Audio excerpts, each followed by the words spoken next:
All right, we'll move to our next presentation, which is from Kenneth C. Johnson, as outlined in CMDs 24H3.79 and 24H3.79A. Mr. Johnson, you've got the floor. Good morning. I would like to thank President Tromley and the rest of the CNSC commissioners for the opportunity to speak. The title of my talk is The Cleantech Revolution. Its exponential growth has rendered Ontario's nuclear vision outdated. I'm an epidemiologist and adjunct professor at the University of Ottawa in the School of Epidemiology and Public Health, so we look at risk all the time. I've focused on the climate crisis and climate solutions for more than a decade. I was born in Deep River because my father was a nuclear scientist or physicist. My father took me to the Pickering nuclear plant when it was being built. While with Health Canada's head of birth defects research, I was contracted by, I think, ACL at the time to do a study of birth defects around the same Pickering plant. As a scientist, however, it is clear to me that it's time to move on. In the mid-2020s, we are reaching a tipping point in the largest transformation in energy production and usage ever. Few in Canada realize how profound this transformation is because we are deep in a petrostate state and surrounded with climate-denying conservative leaders. So Canada is a little slow off the mark. But this transformation is happening at breakneck speed, and it's undermining traditional approaches to energy generation. That leads me to the main points I would like to make today. First, SMRs are not a climate solution. They will be too slow to deploy and too costly to compete. Second, there are a range of far more cost-effective, quicker to deploy renewable paths for decarbonizing and expanding the Ontario grid. And these renewable paths will provide reliable 24/7 power that can meet Ontario's expected increase in grid electricity demand in the future. Third, these proven paths to decarbonization will make the grid cleaner decades sooner and without the immediate and legacy risks, complications, and costs associated with SMRs and nuclear in general. Last June, the Institute of Energy, Economics, and Financial Analysis, a large think tank based in Cleveland, Ohio, put out a report on SMRs where they concluded SMRs are still too expensive, too slow to build, and too risky to play a significant role in transitioning from fossil fuels in the coming 10 to 15 years. Here is the evidence they provided to back those assertions. The cost escalation from the original cost estimates experienced with the only 3 SMRs in operation or under construction today in the world have been staggering. In China, 300% increase, in Russia, 400% increase, and in Argentina, 700% increase in cost. Due to the short time I have to speak, I will not be addressing details of each graph, but rather pointing out evidence, highlights, and implications. However, everyone has the slides, and I would be glad to discuss any of the evidence in more detail during or after the session. The 4 proposed United States SMRs have all experienced escalating cost estimates. The Voigt 384 and NuScale doubling in estimated cost, the X-Energy and G Hitachi tripling to quadrupling in estimated cost. I'll turn to the evidence on the construction times. For the 3 SMRs in operation in yellow and the 11 new nuclear builds worldwide. For each project, the shorter bars are the projected completion time at or near the start of nuclear construction. They range from 3 to 7 years. The tall bars are the actual or currently projected times for completion. They range from 9 to 18 years, generally a doubling or tripling of the estimate at time construction began. These data led the IEEFA to conclude the rhetoric around from small modular reactor advocates is loud and persistent. This time will be different because the cost overruns and schedule delays that have plagued large reactor construction projects will not be repeated with the new designs. But the few SMRs that have been built or have been started paint a different picture, one that looks startlingly similar to the past. Significant construction delays are still the norm, and costs have continued to climb. I'd like to turn now to renewable energy. The contrast in costs and implementation between SMRs and renewable sources of electricity could not be more stark. Cleantech costs have fallen rapidly.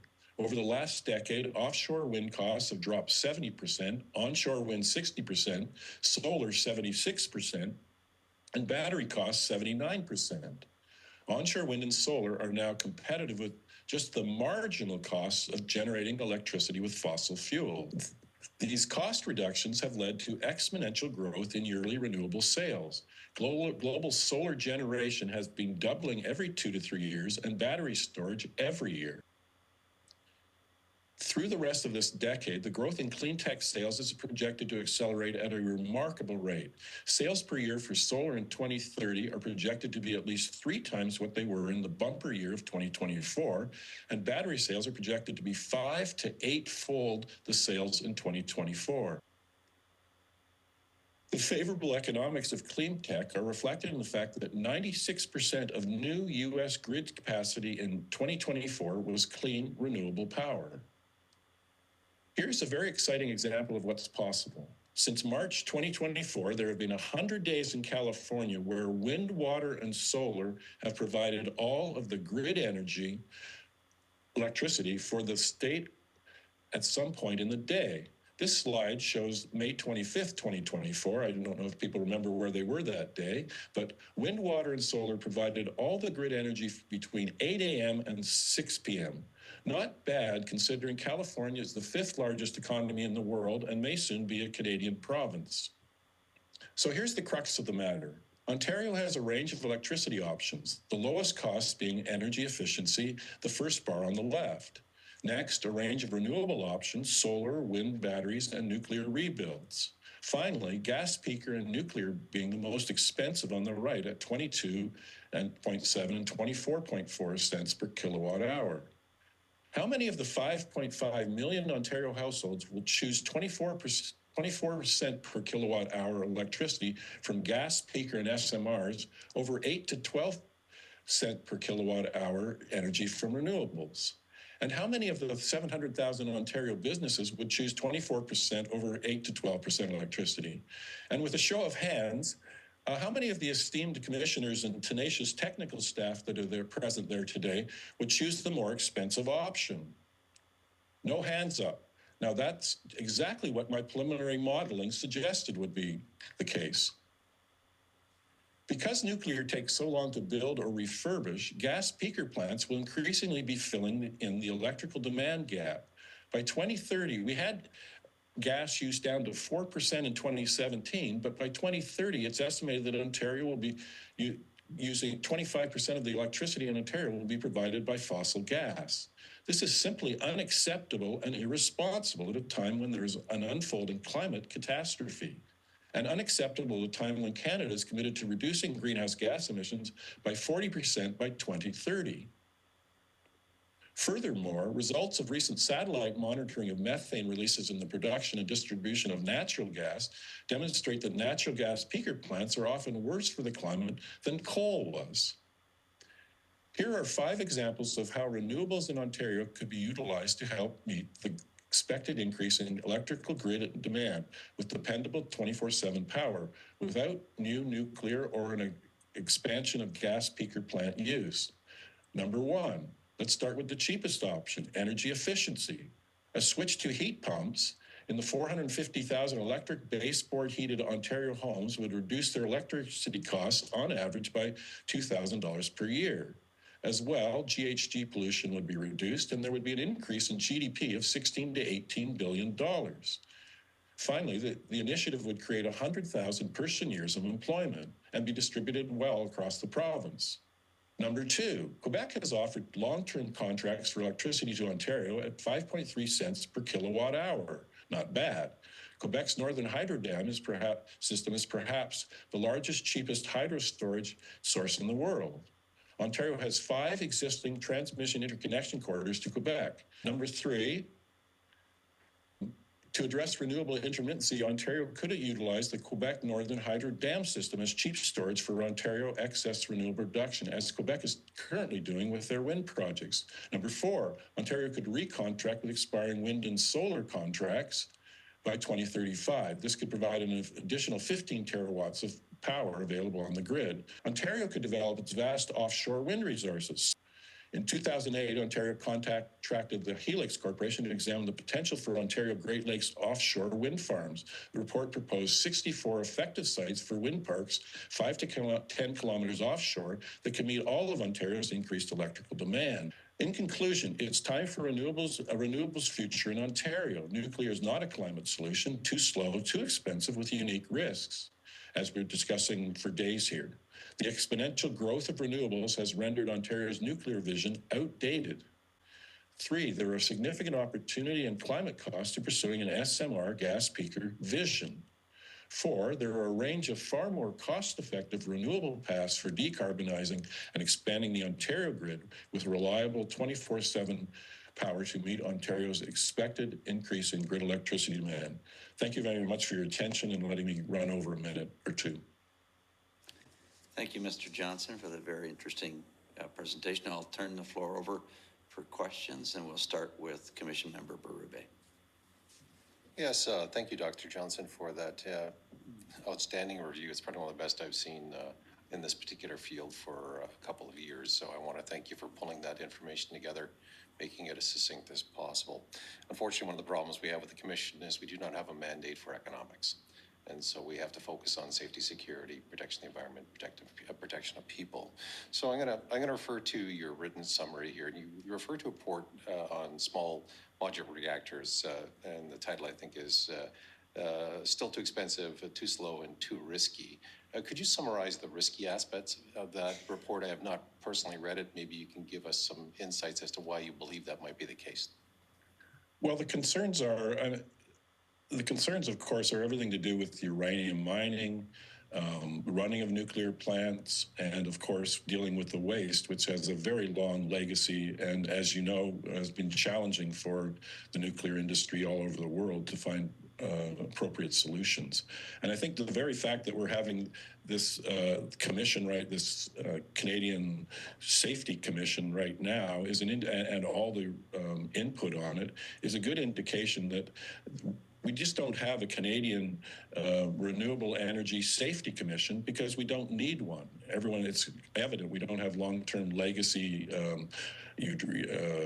radioactive products to deal with. We don't have uranium mining associated with it, and we don't have the risks that are associated with the nuclear plants. I appreciate they're very small, and Ontario's done incredibly well with controlling risk, but nevertheless, it's an ongoing concern that we don't have with wind turbines, battery storage, or solar parks, or energy efficiency. Thank you for that, sir, and I have no further questions. All right, Commission Member Lacroix. Thank you for your presentation. I have no further question. All right, Commission Member Hopwood. Thank you for your input. Appreciate it. But I agree. I don't have any commission-related questions. Thank you. Commission Member Remenda. Thank you very much for your presentation. As my colleagues have stated, it was very clear and helpful, but it's outside of our mandate, so I don't have a question for you. But I thank you. Thank you very much as well for your presentation. I have no further questions. Thank you. All right, thank you, Mr. Johnson. You may have a future in politics. I would give you the closing remark, though. I'll give you the floor, sir. Yeah, I think the problem here, I understand that the Commission is explicitly concerned about safety and not cost, but it's so clear that cost is a huge piece of the puzzle here. We have a huge problem with the cost of living right now, and to set up a legacy of extending the nuclear, that you people wouldn't all be here on this commission if there weren't potential risks associated with nuclear. And we have experience of not many plants having trouble, but there have been some. And it's clear that the Commission mandate is just too narrow for the times. Nuclear has been eclipsed by renewables. That's why there's hardly been any built in the last 35 years. And I worry very much about the SMRs in terms of risk. I watched quite a few of the earlier presentations, and a few of them were very concerning.